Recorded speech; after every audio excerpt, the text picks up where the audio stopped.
Oui, donc rebonjour encore une fois pour la 4e séance et la dernière séance pour cette leçon de la communication et acte de langage.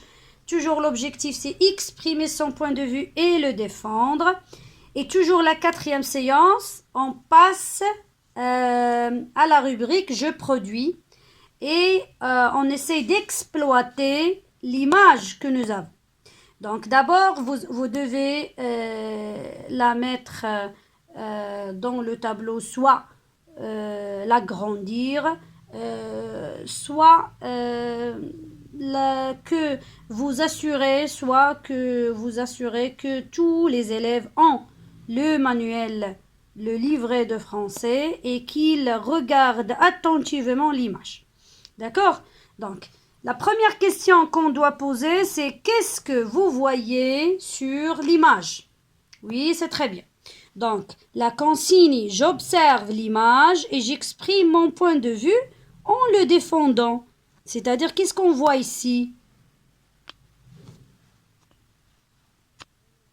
Très bien. Donc, ça se peut que, par exemple, quelques élèves peuvent répondre par je vois sur l'image plusieurs garçons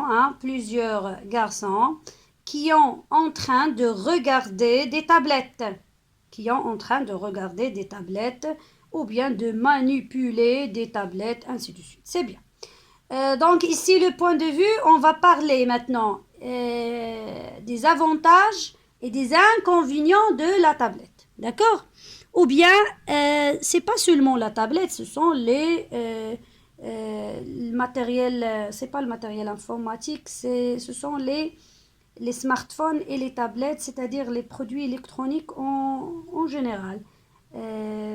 Par exemple, ici, parce que dans la leçon auparavant, on a parlé de la tablette et le smartphone. Donc, on va essayer de parler des avantages des smartphones et des tablettes et les avantages aussi. En s'appuyant bien sûr sur le texte que nous avons déjà vu auparavant. D'accord? Donc, par exemple, un élève va dire en utilisant l'expression qu'on a vue tout à l'heure, donc on va dire je vois que la tablette est très performante, il nous aide à accomplir nos recherches, c'est bien. Un autre, non, personnellement, je trouve que la tablette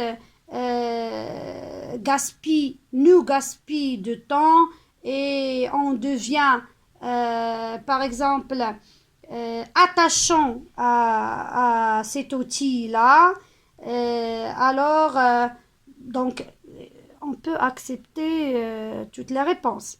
Et à la fin, toujours à la fin, on peut dire qu'il faut, par exemple, ici le professeur va s'intervenir, il va dire par exemple, il faut travailler avec la tablette et avec le smartphone, mais avec modération, toujours avec modération, c'est-à-dire on doit choisir le temps opportun, le temps convenable pour manipuler ou bien travailler ou bien ainsi de suite. D'accord? J'espère que j'étais utile pour vous et on se verra pour la leçon de la lecture ici. En général, c'est pas toujours. Normalement, je travaille avec le parcours, mais la méthodologie, ça reste la même pour tous les livrets de français. Bonne chance pour tout le monde.